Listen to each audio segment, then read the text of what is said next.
नमस्कार, माउन्टेन समाचारमा स्वागत छ। म मञ्जु कार्की। नमस्कार, म खुशबु दास। सुरुमा अहिलेसम्मका मुख्य समाचार।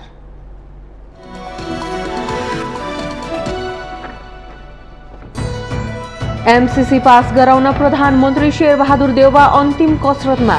दोस्रो र तेस्रो तहका नेताहरूका लागि एमसीसी पास गराउने विषय बाध्यता बन्यो, जनताको असन्तुष्टि चुलिँदै। स्थानीय तह निर्वाचनका लागि मुख्य विपक्षी नेकपा एमाले रणनीति, सत्ता बाहिरका दलसँग चुनावी तालमेल र सत्तारूढ दलका नेता कार्यकर्तालाई एमाले प्रवेश गराउने प्रयास। राष्ट्रिय मानव अधिकार आयोगद्वारा भौतिक पूर्वाधार तथा यातायात मन्त्री रेणु कुमारी यादवको ध्यानाकर्षण। उत्तेजना फैलाउने अभिव्यक्ति गलत हुने भन्दै सचेत रहन निर्देशन। मुलुकको आर्थिक अवस्था सङ्कटोन्मुख हुँदा पनि राजनीतिक दलहरू अझै सचेत भएनन्। मुलुक हाँक्नेहरू रुग्ण अर्थतन्त्रको निदान खोज्न भन्दा पनि राजनीतिक स्वार्थ पूर्ति गर्नमै व्यस्त। काठमाडौँ उपत्यका सहित देशभर हल्कादेखि मध्यम वर्षासँगै अधिकांश स्थानमा असिना समेत पर्न सक्ने जल तथा मौसम विज्ञान विभागको भनाई। भारत र चिनिया सेना बीच लद्दाखमा भएको हिंस्रक झडपबारे एक प्रतिवेदन सार्वजनिक। 38 चिनिया र 20 भारतीय सैनिकको ज्यान गएको उल्लेख। र इजिप्ट अफ्रिका कप अफ नेसन्सको फाइनलमा प्रवेश। इजिप्टसँग आयोजक क्यामेरुनले पेनाल्टी सुटआउटमा 3-1 गोल अन्तरले पराजित।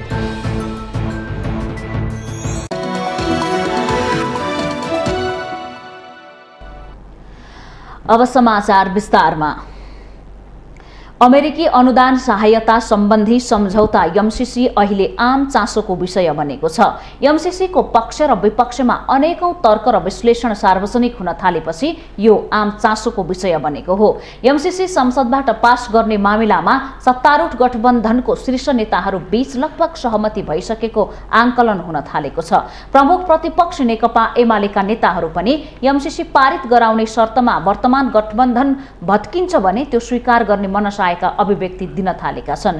एमसीसीकै कारण वर्तमान गठबन्धन भत्किन्छ कि रहन्छ भन्ने अहिलेको प्रमुख राजनीतिक मुद्दा बनेको छ। प्रधानमन्त्री शेरबहादुर देउबा, नेकपा माओवादी केन्द्रका अध्यक्ष पुष्पकमल दाहाल प्रचण्ड र एकीकृत समाजवादीका अध्यक्ष माधव कुमार नेपाल बीच पटक पटक एमसीसी पास गराउने विषयमा छलफल भइरहेको छ। प्रधानमन्त्री देउबाले गठबन्धन बलियो बनाउने हो भने संसदबाट एमसीसी अनुमोदन गराउनु पर्छ भन्ने शर्त दाहाल र नेपाल समक्ष तिर्छाएका छन्। स्रोतहरूका अनुसार अमेरिकी अनुदान सहायता सम्बन्धी सम्झौता एमसीसी संसदबाट पास गर्ने मामिलामा प्रधानमन्त्री देउबा, नेकपा माओवादी केन्द्रका अध्यक्ष दाहाल र नेकपा एकीकृत समाजवादीका अध्यक्ष नेपाल बीच लगभग सहमति भइसकेको छ। यता प्रमुख प्रतिपक्षी दल नेकपा एमालेका नेताहरू पनि एमसीसी पारित गराउने शर्तमा वर्तमान गठबन्धन भत्किन्छ भने त्यो स्वीकार गर्ने मनसायका साथ अभिव्यक्ति दिन थालेका छन्। अर्कोतर्फ प्रमुख प्रतिपक्षी दल नेकपा एमालेसँग सहकार्य गर्न समेत प्रधानमन्त्री देउबा त्यतिकै आतुर देखिएका छन्। राजनीतिका चतुर खेलाडी शेरबहादुर देउबा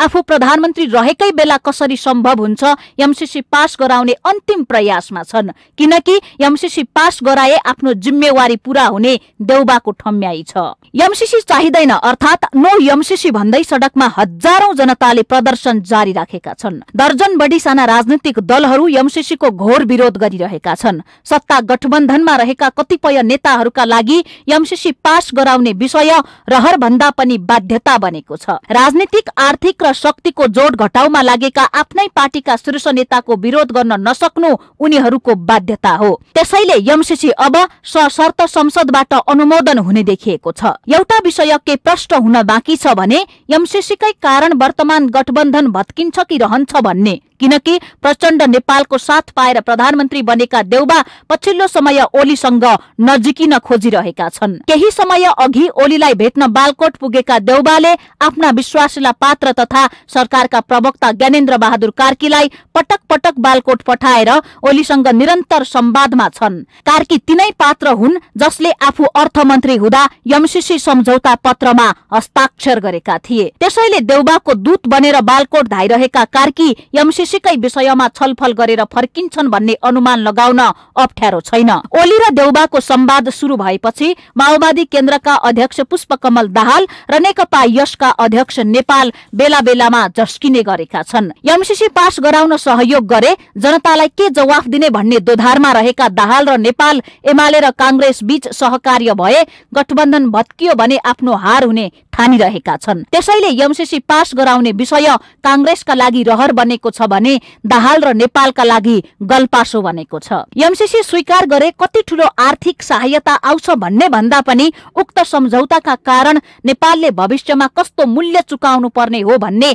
आम चिन्ताको विषय हो, जुन प्रश्नको जवाफ एमसीसी पास गराउन अहोरात्र खटिएका नेताहरूसँग पनि छैन। शीर्ष तहका नेताहरूले नाफा नोक्सानको खेलमा लागेर एमसीसी बारे आफ्नो धारणा सार्वजनिक गरिरहँदा दोस्रो र तेस्रो तहका नेताहरू भने जनताको खबरदारी र एमसीसी पास गराउनै पर्ने शीर्ष नेताहरूको रहरको दोहोरो चेपुवामा परेका छन्। उनीहरूलाई न त मनज्ञ रूपमा आर्थिक लाभ हुने देखिएको छ न त एमसीसीका कारण पद प्राप्त हुनेछ। तर उनीहरूले नजिकै गरेको निर्वाचनमा एक मतदाताले गरेको प्रश्नको जवाफ दिनुपर्नेछ। मत माग्न जनताको घर दैलो जाने नेताहरूलाई एमसीसी पास गराउने प्रसंग टाउको दुखाइको विषय बनेको छ। उनीहरू सकेसम्म यो झमेलाबाट आफूलाई जोगाउन चाहन्छन्, तर त्यो सम्भावना क्षीण हुँदै गएको छ, किनकि संसदमा सांसदहरूको अवस्था निरीह छ। पार्टीले हुइप लगाउने बित्तिकै जनप्रतिनिधिहरू निरीह हुन्छन्। त्यसैले एमसीसी पास हुने विषय अब अन्तिम चरणमा आइपुगेको छ।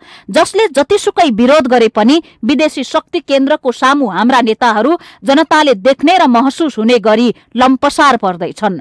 एमसीसीकै कारण सत्ता परिवर्तन हुने, एमसीसीकै कारण दलहरू मिल्ने र फुट्ने, एमसीसीकै कारण सडकदेखि सदनसम्म विचित्रको गाईजात्रे प्रवृत्ति देखिएको छ। लाग्छ कि अहिले नेताहरूलाई देश र जनताका समस्या बारे सोच्ने फुर्सद समेत छैनन्। के सत्ता पक्ष के प्रतिपक्ष दुवै पक्षले जनता र देशका लागि सोच्ने भन्दा पनि एमसीसीकै सपना देखिरहेका छन्। माउन्टेन टेलिभिजन एसडी राजनीतिक ब्युरो।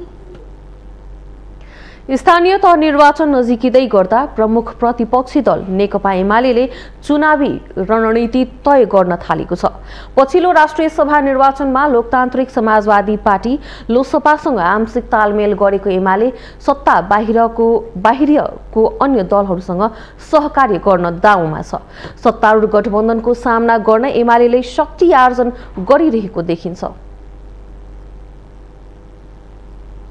नेकपाको विभाजन र त्यसपछि एमालेमै आएको फुटले पुगेको क्षति र हाल सत्ता गठबन्धनको खतरा महसुस गर्दै एमाले ससाना शक्तिहरूसँग एकता तथा प्रभावशाली नेताहरूलाई पार्टी प्रवेश गराउने रणनीति बनाएको देखिन्छ। एमसीसी सम्झौता र चुनावी गठबन्धनको विषयमा सत्तारूढ गठबन्धनभित्र खटपट देखिँदा गठबन्धन तोड्न विभिन्न कार्डहरू प्रयोग गरिरहेको एमाले साना शक्तिहरूसँग चुनावी तालमेल गर्न थालेको छ।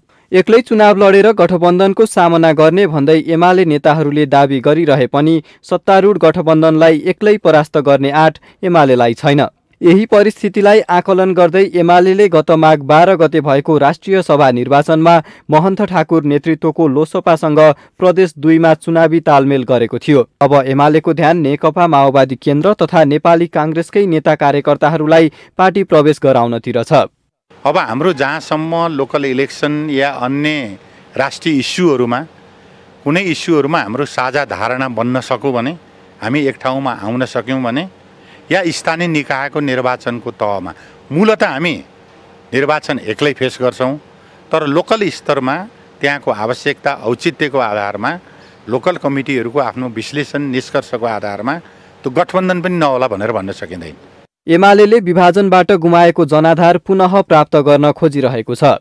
एमाले लोकसभासँग मात्र नभएर राप्रपादेखि नेत्रविक्रम चन्द नेतृत्वको नेकपासँग पनि चुनावी सहकार्य गर्न चाहेको छ, जसमा भर्खरै लोकसभासँग छुटिएर नेपाल उन्मुक्ति पार्टी गठन गरेका रेशम चौधरी, हृदय त्रिपाठीको जनता प्रगतिशील पार्टी, सीके राउतको जनमत पार्टीसम्म रहेका छन्। अस्तित्व रक्षाका निम्ति पनि ससाना दलहरू कुनै ठूलो शक्तिसँग चुनावी तालमेल गर्नुपर्ने बाध्यतामा छन्। साना दलको यही मजबुरीलाई एमाले आफ्नो शक्ति आर्जनको स्रोतका रूपमा उपयोग गर्ने रणनीतिमा छ।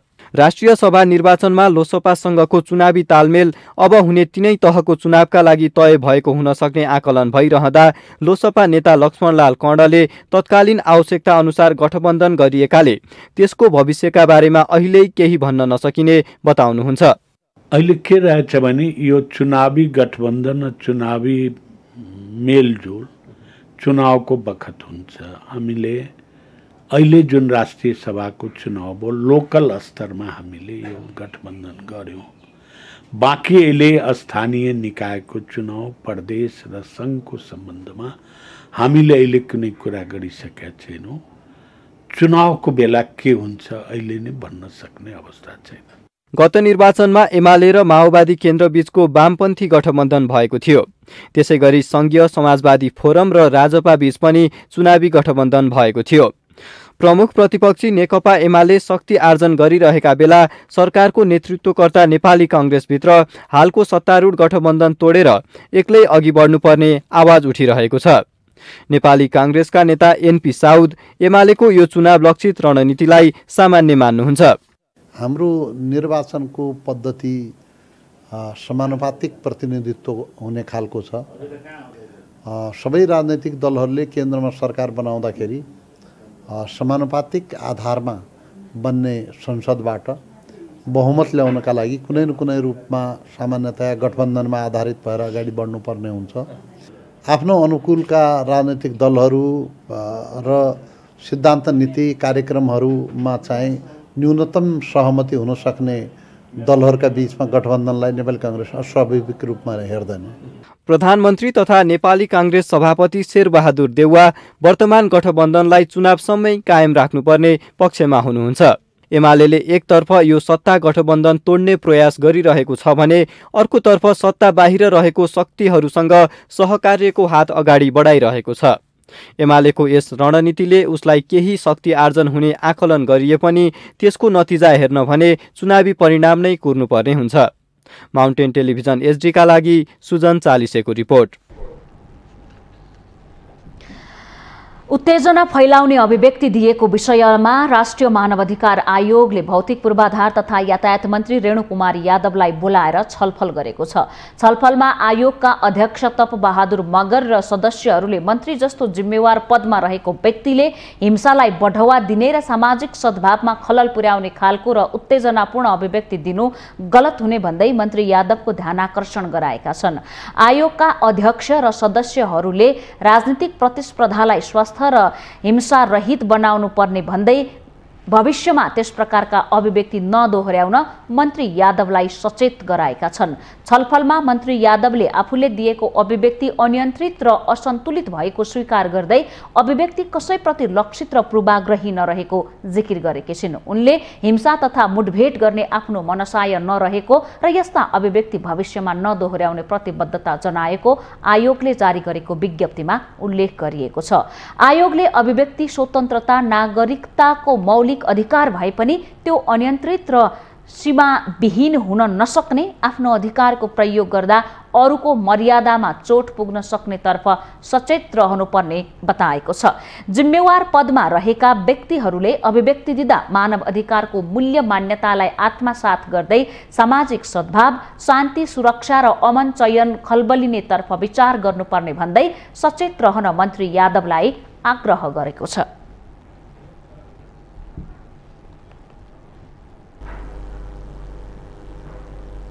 नेकपा एमाले निकट विद्यार्थी संगठन अनेरा सवैयुले स्थानीय तहको चुनावको मिति तोक्न निर्वाचन आयोगको आग्रह सहितको पत्र प्रधानमन्त्री शेरबहादुर देउवालाई बुझाएको छ। अनेरा सवैयुले बिहिबार निर्वाचन आयोगको कार्यालयबाट आग्रह सहितको पत्र प्रधानमन्त्री देउवालाई बुझाएको हो। अनेरा सवैयुकी अध्यक्ष सुनिता बराल को नेतृत्वमा पत्र प्रधानमन्त्री कार्यालयका उपसचिव जनकराज भट्टलाई बुझाइएको बताइएको छ। स्थानीय तह निर्वाचनको मिति तत्काल तोक्न सरकारलाई दबाब दिन एमालेले आफ्ना भातृ संगठनलाई निर्देशन दिएसँगै एमाले आबद्ध विद्यार्थी संगठन अनेरा सवैयुले आन्दोलन थालेको हो। निर्वाचन आयोगले जेठ 4 गते स्थानीय तहको निर्वाचन तोक्न प्रधानमन्त्री शेरबहादुर देउवालाई सुझाव दिएको छ। सरकारले निर्वाचन आयोगबाट प्रस्ताव भएकै मितिमा चुनावको मिति तोक्नुपर्ने अनिरा सोबियुले दबाव स्वरूप उनीहरूले प्रधानमन्त्री देउवाको ध्यानाकर्षण गराएका हुन्।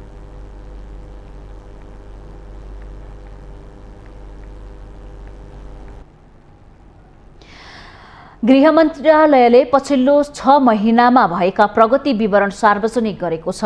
गृहमन्त्री बालकृष्ण खाँडले आफ्नो कार्यकालमा भएका नीतिगत र कार्यगत प्रगति विवरण बिहिबार सार्वजनिक गर्नुभएको हो। 71 बुँदे प्रगति विवरणमा संस्थागत नीतिगत तथा कार्यविधिमा गरेका सुधार, प्रहरी भित्रका सुधार, अध्यागमन तथा सीमा प्रशासन, विपद व्यवस्थापन, पूर्वाधार निर्माण, कारागार व्यवस्थापन, सुरक्षा व्यवस्थापन र लागू औषध नियन्त्रणका लागि मन्त्रालयबाट भएका प्रगति समेटिएको छ।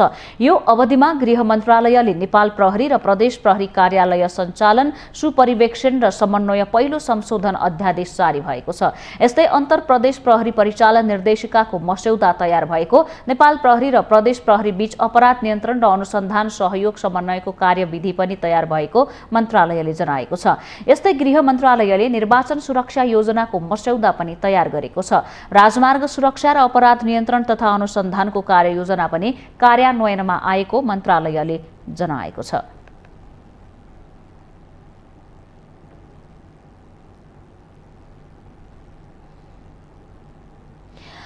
माउन्टेन समाचारमा पालो भएको छ विश्रामको।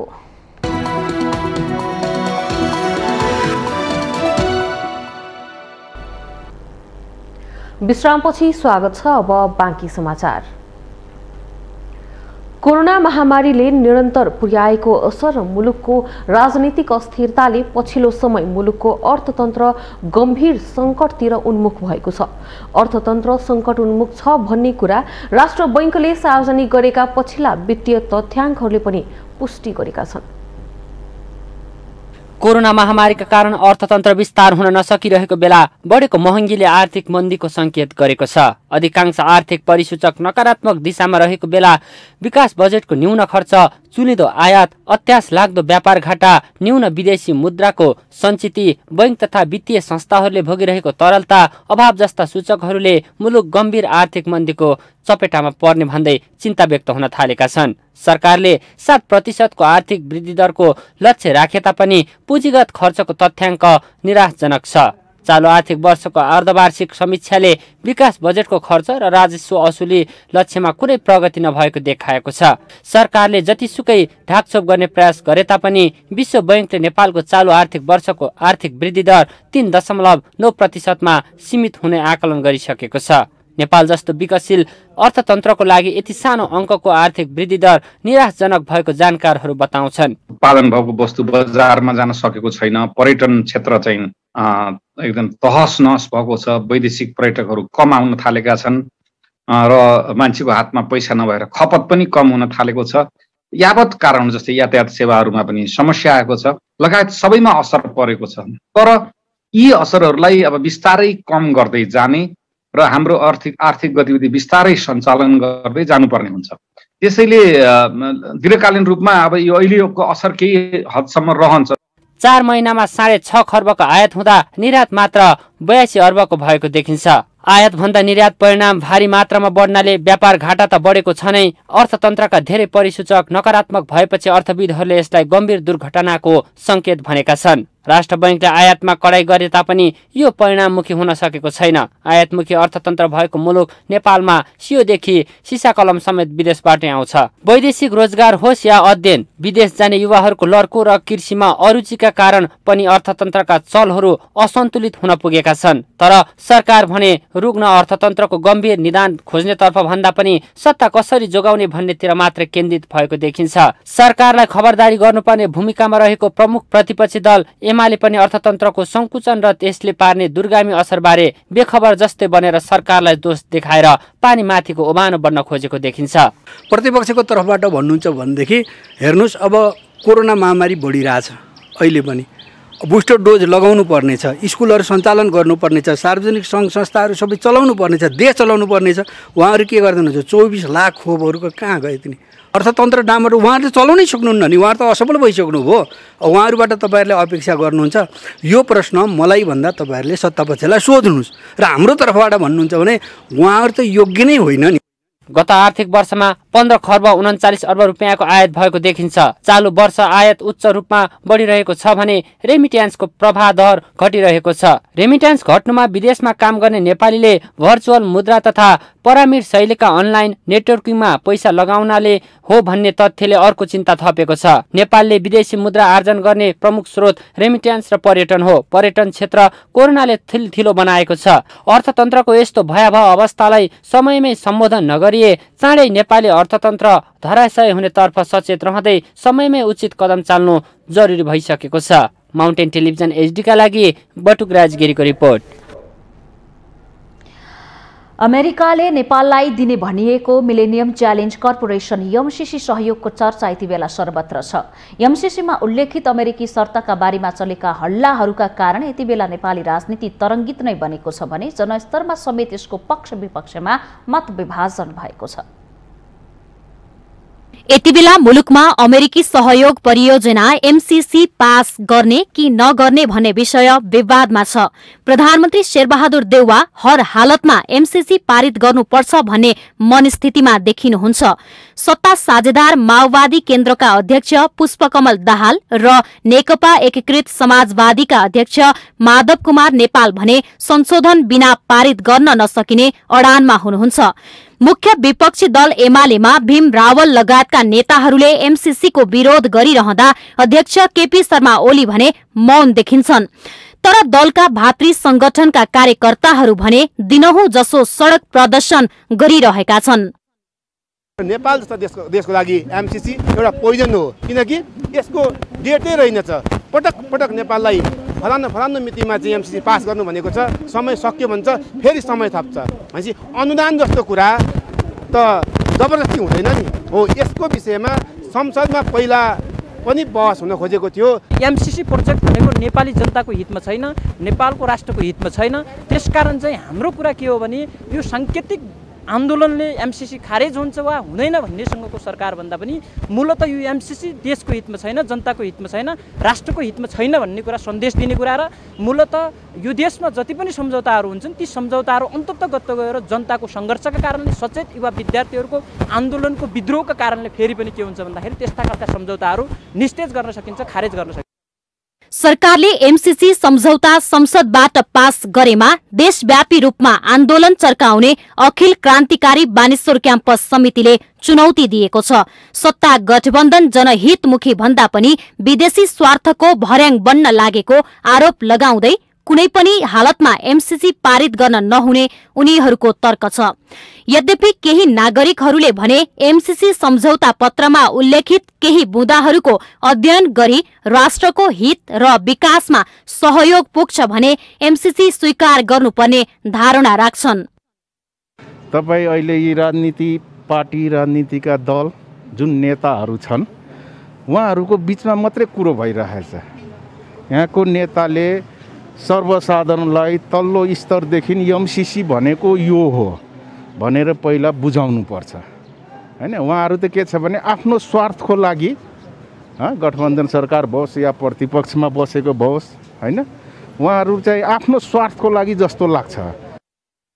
सरकारले सबै दलसँग एमसीसीका विषयमा छलफल गरेर सबैको सहमतिमा नै अगाडि जाने भनेर बताउँदै आएको छ। तर मुलुक हाँक्ने नेताहरू भने एमसीसीलाई राजनीतिक मिलेमत्तको विषय बनाएर नाफा घाटाको हिसाब निकाल्नमै व्यस्त देखिन्छन्। वैदेशिक सहायता स्वीकार गर्नु नेपाल जस्ता विकासशील देशका निमित्त बाध्यात्मक अवस्था हो, तर कुनै पनि देशले दिने यस्ता सहायताले देशको सार्वभौम सत्ता र आत्मनिर्णयको अधिकारलाई भने कुण्ठित गर्नु हुँदैन भन्नेतर्फ देशको नेतृत्व सचेत हुन जरुरी छ। माउन्टेन टेलिभिजन HD का लागि क्यामेरामा अमर रावतका साथ बिन्दु अधिकारी। काठमाडौँ तराई मधेस द्रुत मार्गलाई निर्धारित समयमा सम्पन्न गराउनका लागि आवश्यक पर्ने थप रकम व्यवस्थापनका लागि संसदीय समितिले सरकारवाला मन्त्रालयहरूसँग छलफल गर्ने भएको छ। काठमाडौँ तराई मधेस द्रुत मार्गको अवलोकन भ्रमण समेत गरेको राष्ट्रिय सभा अन्तर्गतको प्रत्यायोजित व्यवस्थापन समितिले द्रुत मार्ग सम्पन्न गर्नका लागि थप 1,75 अर्ब रुपैयाँ लाग्ने निष्कर्ष निकाल्दै सो रकमको व्यवस्थापनका लागि सरकारका सरोकारवाला मन्त्रालयहरूसँग छलफल गर्ने भएको हो। समितिको बिहिबार बसेको बैठकपछि न्युज एजेन्सी नेपालसँग कुरा गर्दै समिति सभापति रामनारायण बिडारीले द्रुत मार्ग सम्पन्न गर्नका लागि हालसम्म खर्च भइसकेको बाहेक थप 1,75 अर्ब रुपैयाँ लाग्ने देखिएको र त्यति रकमको स्रोत सुनिश्चित नहुन्जेल काम अगाडि बढेमा काममा अवरोध हुने भएकाले रकम सुनिश्चितताका लागि सरकारका सम्बन्धित सरोकारवाला मन्त्रालयहरूसँग छलफल गरिने बताउनुभयो। भनेर अब छिट्टै फेरि राष्ट्रिय योजना आयोगको उपाध्यक्ष, रक्षा सचिव र अर्थ सचिवलाई बोलाएर फेरि कार्य अगाडि बढाउने, यसलाई चाहिँ छिटोभन्दा छिटो कार्य सम्पन्न गर्नको निम्ति के गर्न सकिन्छ भनेर उहाँहरूसँग छलफल गरेर समितिले निर्देशन दिने। उहाँले विभिन्न मन्त्रालयहरूबीच समन्वय नभएका कारण काम गर्न ढिलाइ भइरहेको भन्दै मन्त्रालयहरूबीचमा समन्वय बढाई काम सम्पन्न गराउने विषयमा पनि सम्बन्धित मन्त्रालयहरूसँग छलफल गरी समितिले आगामी दिनमा निर्देशन दिने बताउनुभयो।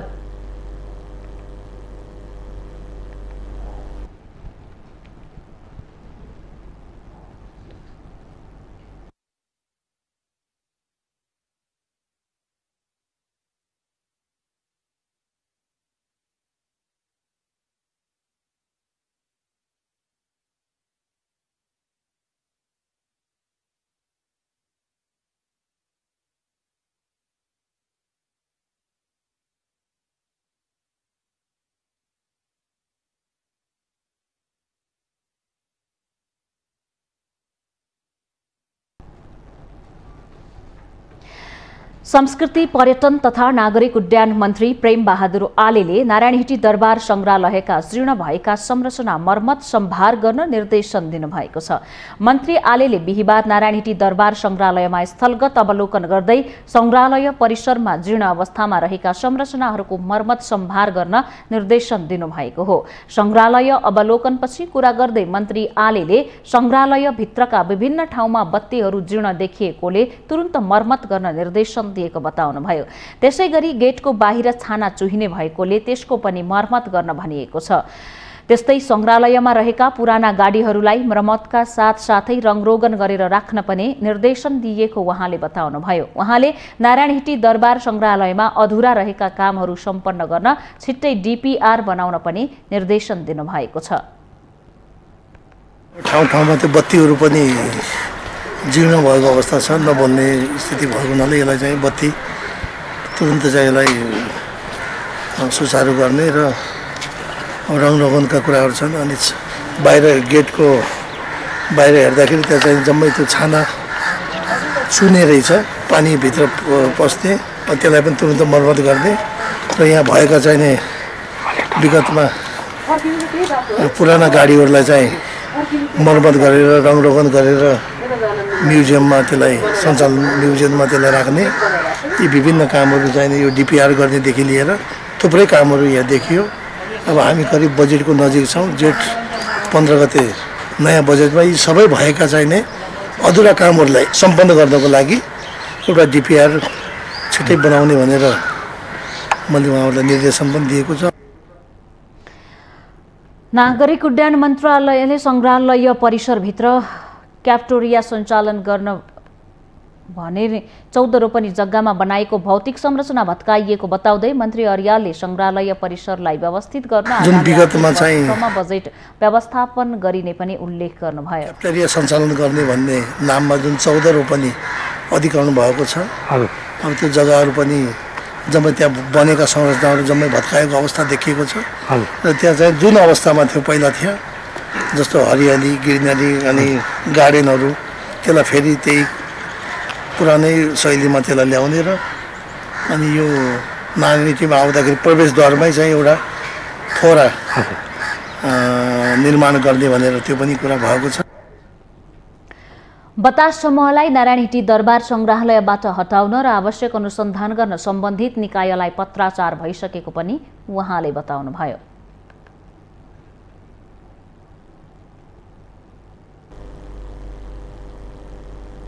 अहिले देशभरका अधिकांश स्थानमा वर्षा भइरहेको छ। हाल देशभर पश्चिमी न्यूनचापीय प्रणालीको प्रभावका कारण देशका अधिकांश स्थानमा हल्कादेखि मध्यम वर्षा भइरहेको जल तथा मौसम विज्ञान विभागले जनाएको हो। आज दिउँसो देशभर सामान्यदेखि पूर्ण बदली रहने महाशाखाको भनाइ छ। वर्षासँगै अधिकांश स्थानमा असिना समेत पर्न सक्ने विभागको भनाइ छ।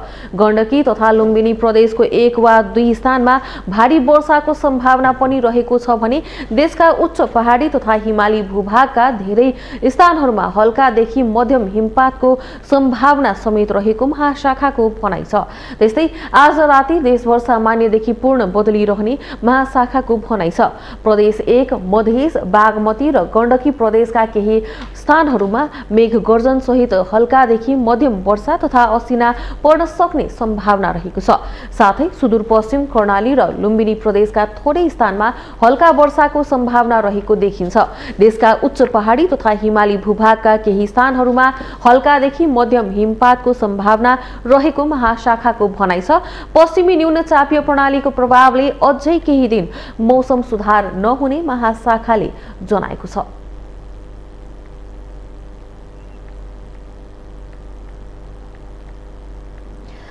चिकित्सा शिक्षा सुधारका अभियन्ता डाक्टर गोविन्द केसीले देशभर खुलेका मापदण्ड बिनाका निजी संस्था बन्द गराउन सरकारलाई आग्रह गर्नुभएको छ। बिहिबार स्वास्थ्य तथा जनसङ्ख्या मन्त्री विरोध खतिवडालाई 7 बुँदे पत्र बुझाउँदै डाक्टर केसीले देशभर पूर्वाधार र पर्याप्त जनशक्ति बिना नै निजी स्वास्थ्य संस्था खुल्ने क्रम बढेको, यसबाट बिरामी ठगिने, रोग बल्झिने र बिरामीको मृत्यु हुनेसम्मको अवस्था रहेको बताउनु भएको छ। देशभर नै गाउँदेखि शहरसम्म कुनै पूर्वाधार र जनशक्तिको व्यवस्था बिना निजी स्वास्थ्य संस्थाहरू च्याउझै सञ्चालनमा आएको भन्दै चुस्त अनुगमन गरी मापदण्ड विपरीतका स्वास्थ्य संस्थाहरूलाई बन्द गराई दोषीलाई कारबाही गर्नुपर्ने डाक्टर केसीको पत्रमा उल्लेख गरिएको छ। केसीले जनसङ्ख्या वृद्धि अनुसार सरकारी स्वास्थ्य केन्द्र र अस्पतालहरूको निर्माण गर्न, स्तर उन्नति र गुणस्तर वृद्धि गर्न पनि माग गर्नु भएको छ। त्यस्तै स्वास्थ्य संस्थालाई करारका चिकित्सकहरूको भरमा काम चलाउने गरिएको भन्दै आवश्यक संख्यामा स्थायी चिकित्सक नियुक्ति गर्न पनि माग गरिएको छ। केसीले स्वास्थ्य विज्ञान प्रतिष्ठान सम्बन्धी छाता ऐन जारी गर्न, विभिन्न स्वास्थ्य विज्ञान प्रतिष्ठानमा जनशक्तिको अभाव पूर्ति गर्न, चिकित्सा शास्त्रका विद्यार्थीसँग अवैध रूपमा अतिरिक्त रकम माग गर्ने मेडिकल कलेज सञ्चालकलाई कारबाही गर्नुपर्नेमा जोड दिनु भएको छ। यसअघि प्रधानमन्त्रीले आफूसँग गरेका प्रतिबद्धता कार्यान्वयन गर्न पनि उहाँको माग छ।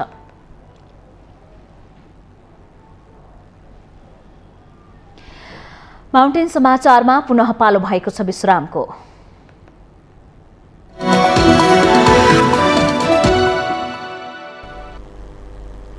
विश्रामपछि स्वागत छ। अब बाँकी समाचार। श्रम रोजगार तथा सामाजिक सुरक्षा मन्त्रालयले वैदेशिक रोजगारमा संलग्न इजाजत पत्रवाला संस्था म्यान पावर कम्पनीलाई वर्गीकरण गर्ने तयारी गरेको छ। मन्त्रालयले म्यान पावर कम्पनीहरूको मापदण्ड तथा स्तर निर्धारण गरी वर्गीकरण गर्न आवश्यक सूचक तथा कार्यविधि तयार गर्न सहसचिव राजीव पोखरेलको संयोजकत्वमा कार्यदल गठन गरेको हो। कार्यदलमा वैदेशिक रोजगार कार्यालयका प्रमुख, वैदेशिक रोजगार बोर्डका कार्यकारी निर्देशक तथा म्यान पावर कम्पनीका प्रतिनिधि सदस्य छन्। कार्यदलले म्यान पावर कम्पनीलाई विभिन्न समूहमा वर्गीकरण गर्न मापदण्ड तथा सूचकहरू तयार गर्नेछ। वर्गीकरण गर्दा वैदेशिक रोजगारमा संलग्न इजाजत पत्रवाला संस्था म्यान पावर कम्पनी कुन राम्रो र कुन नराम्रो भनेर छुट्याउन सजिलो हुने श्रम रोजगार तथा सामाजिक सुरक्षा मन्त्री कृष्ण कुमार श्रेष्ठले बताउनुभयो। वैदेशिक रोजगारलाई व्यवस्थित र मर्यादित बनाउँदै ठोस सुधारका लागि वर्गीकरण गर्न लागि मन्त्री श्रेष्ठको भनाइ छ। नेपालमा अहिले करिब 860 वटा म्यान पावर कम्पनी रहेका छन्।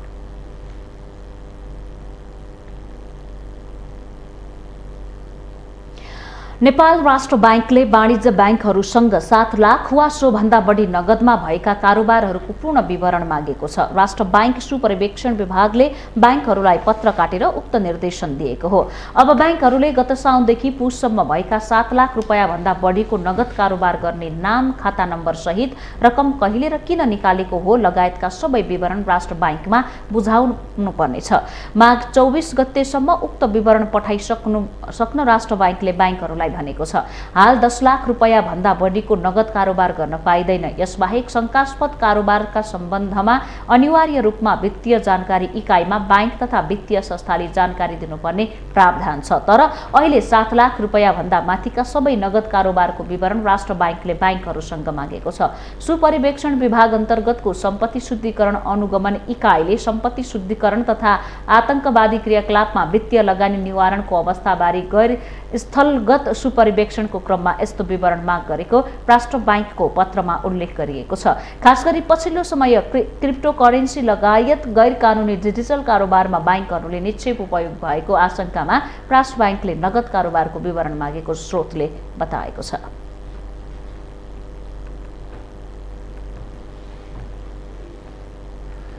डडेलधुराका जुनार व्यवसायीहरूले गर्दै आएको वर्षेनी लाखौं रुपैयाँ आमदानी यस वर्ष हुन नसक्ने भएको छ। यस वर्ष भने कोरोना महामारीको कारण व्यापार नहुँदा आमदानी नहुने भएपछि जुनार व्यवसायीहरू चिन्तित छन्। सुदूरपश्चिमका पहाडी जिल्लालाई तराईसहित देशका अन्य जिल्लासँग जोड्ने प्रमुख नाकाको रूपमा रहेको डडेलधुराको स्याउले बजार र डडेलधुराको बाग बजारका जुनार व्यवसायीहरूले वर्षेनी लाखौं रुपैयाँ आमदानी गर्ने गरेका थिए। तर यो वर्ष भने सोचे जस्तो व्यापार नहुँदा उनीहरू चिन्तित बनेका छन्। डडेलधुराको स्याउले बजार सहित डडेलधुरा सदरमुकाम बसपार क्षेत्रमा रहेका दर्जनौं व्यापारीहरू जुनार बेचेर वर्षेनी 50,000 देखि 1 लाख रुपैयाँसम्म आमदानी गर्ने गरेका थिए। डडेलधुराका विभिन्न स्थानबाट उत्पादित जुनार जिल्ला सदरमुकामको बसपार्क र स्याउले बजारमा पुर्याएर प्रति किलो 50 देखि 60 रुपैयाँसम्म बिक्री हुने गरेको छ। सिजन अनुसार जुनार, बदाम, सुन्तला, ओखर र काफल बेचेरै सबै खर्च कटाएर 50,000 देखि 1 लाख रुपैयाँसम्म बचत हुने गरेको थियो। तर यो वर्ष कोरोना महामारीका कारण व्यापार नभएको उनीहरूको गुनासो छ। सन्तला मौसमको सिजन हो, सन्तला मौसम पनि खासै उति चलेको छैन,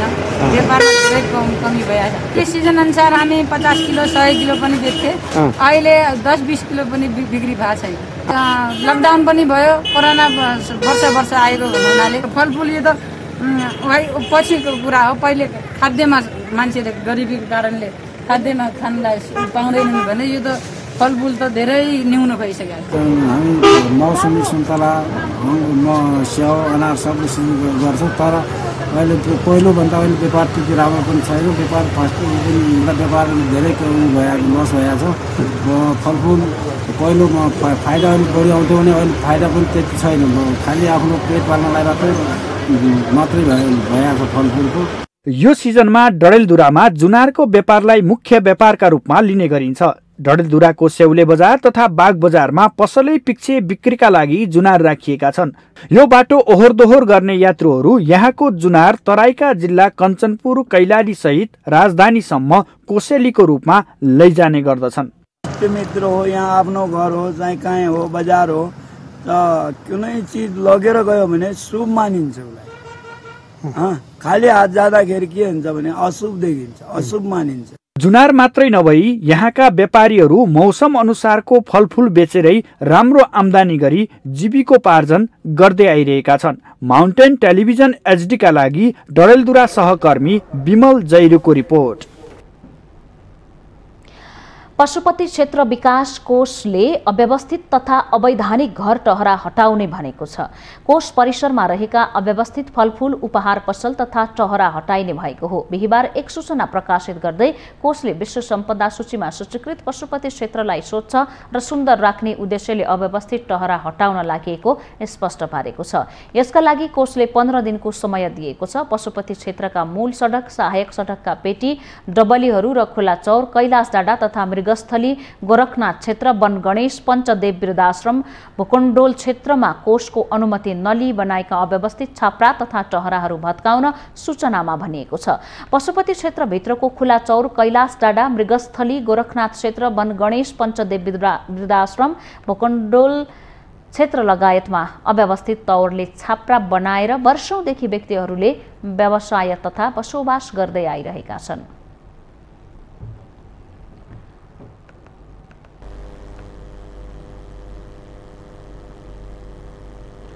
प्रेस काउन्सिल नेपालले सत्य तथ्य र विश्वसनीयताको पर्याप्त परीक्षण गरेर मात्रै समाचार उत्पादन र सम्प्रेषण गर्न सम्पूर्ण सञ्चार जगतलाई आग्रह गरेको छ।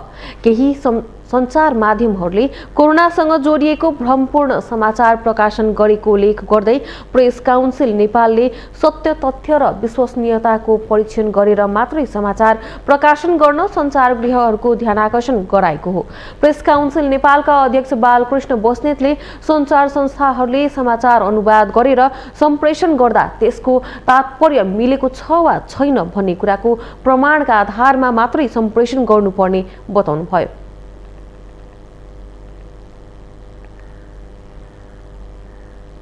समाचार उत्पादन गर्दा र त्यसको सम्प्रेषण गर्दाखेरि चाहिँ तथ्य सत्य विश्वसनीयताको पर्याप्त परीक्षण गर्नुपर्छ। त्यस्ता खालको समाचारहरू उत्पादन गर्दा अनुवाद गर्दाखेरि चाहिँ ठ्याक्कै मिलेको छैन त्यो हेरिदिनको लागि चाहिँ विशेष आग्रह गर्छौँ। अध्यक्ष बस्नेतले समाजमा भ्रम पैदा गर्ने प्रकारको समाचार बनाएर पठाउने संस्था र समाचार प्रकाशित गर्ने केही सञ्चार माध्यमहरूलाई सोधिएको स्पष्टीकरणमा सञ्चार माध्यमहरूले गल्ती नदोहोर्याउने प्रतिबद्धता जनाएको पनि बताउनुभयो।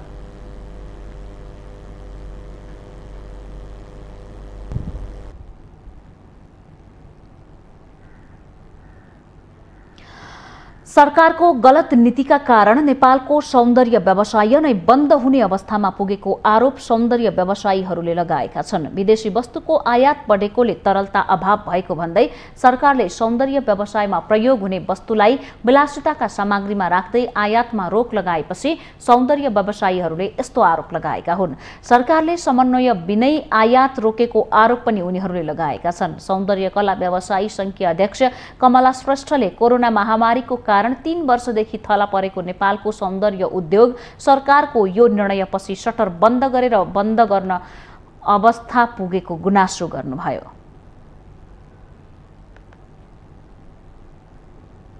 नेपाली उत्पादनलाई हामीले पहिलो प्राथमिकता दिएर यसलाई हाबी बनाउनु पर्यो नि। अहिले त हाबी छ नि, थर्ड कन्ट्रीको त हाबी छ नि त। हामी त युज टु भइसक्यौँ नि त। त्यो अरू त अब उपाय छैन भने ठ्याक्कै अहिले तत्कालै बन्द गरेपछि त अनि के गर्ने त? यहाँ त अब छैन त, नेपालमा त उत्पादन पनि छैन, बजार पनि छैन, मार्केटिङ पनि छैन, अनि त्यो खपत पनि छैन त्यो किसिमको। अनि कसरी चाहिँ यो फेरि यो व्यवसायीहरू त अलपत्र परेन नि, छटपटेन तिनीहरू। त्यहाँ कहाँ जाने, के ल्याउने? अब त युज त गर्नु पर्यो। इन्डस्ट्री नै बन्द हुन्छ नि, ब्युटी प्रडक्ट छैन त इन्डस्ट्री नै बन्द भयो नि। सबै त्यो जिरो लेभलबाटै सबै चिज चाहिँ नि मुख बाहिरको ताक्नुपर्छ। हेर्नुहोस् है, सानो कुरा पनि हामीले नेपालबाट केही पनि लिन सक्दैनौँ, सबै बाहिरबाट छ भने टोटल बन्द गरेर त गर्न खोजेको के हो? सटर डाउन गर, त्यसो इन्डस्ट्री बन्द गर। यो कहाँसम्मको उचित? 5 लाख भन्दा बढी मानिसलाई रोजगारी दिएको तथा वार्षिक अर्बौं राजस्व बुझाउने सौन्दर्य उद्योग राज्यको टेढो नजरमा परेको उहाँको आरोप छ। अध्यक्ष श्रेष्ठले सरकारले सौन्दर्यको लागि प्रयोग हुने सामान आयातमा लगाएको प्रतिबन्ध तत्काल खुला गर्नुपर्ने माग राख्नु भएको छ।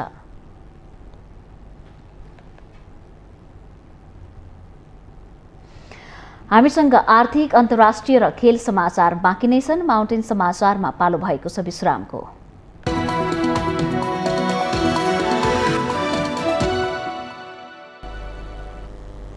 विश्रामपछि स्वागत छ। अब पालो आर्थिक समाचारको।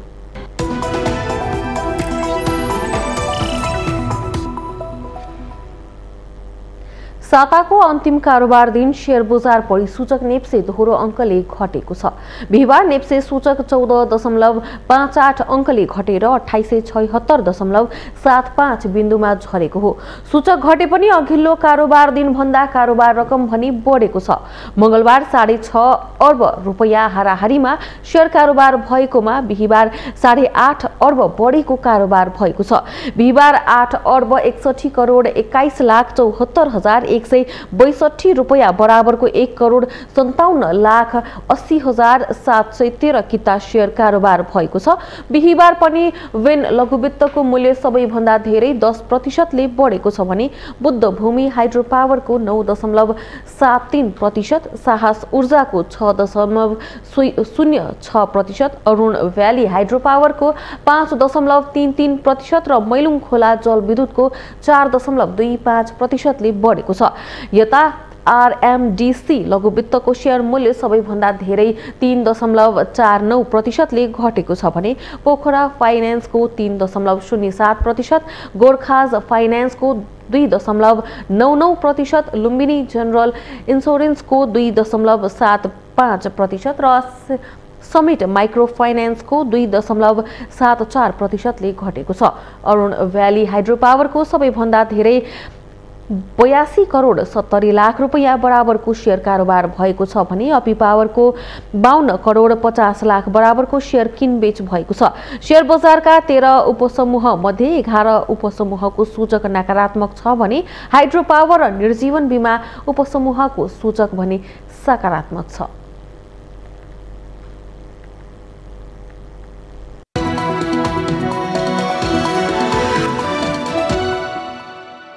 यससँगै हामी माउन्टेन समाचारको अन्त्यमा आइपुगेका छौं। जाँदा जाँदै मुख्य समाचार पुनः एकपटक।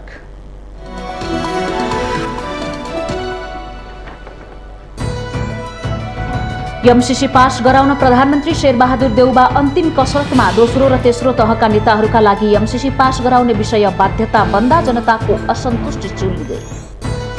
स्थानीय तह निर्वाचनका लागि मुख्य विपक्षी नेकपा एमालेको रणनीति सत्ता बाहिरका दलसँग चुनावी तालमेल र सत्तारूढ दलका नेता कार्यकर्तालाई एमाले प्रवेश गराउने प्रयास।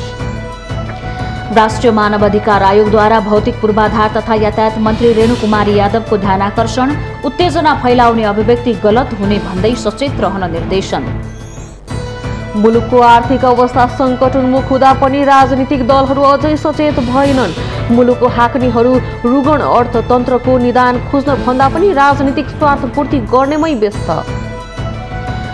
काठमाडौँ उपत्यका सहित देशभर हल्कादेखि मध्यम वर्षा, वर्षासँगै अधिकांश स्थानमा असिना समेत पर्न सक्ने जल तथा मौसम विज्ञान विभागको भनाई।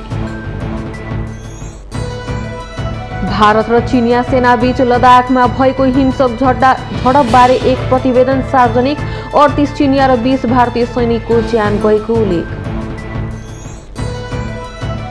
र इजिप्ट अफ्रिका कप अफ नेसनको फाइनलमा प्रवेश, इजिप्टसँग आयोजक क्यामरुन पेनाल्टी सुटआउटमा 3-1 गोल अन्तरले पराजित।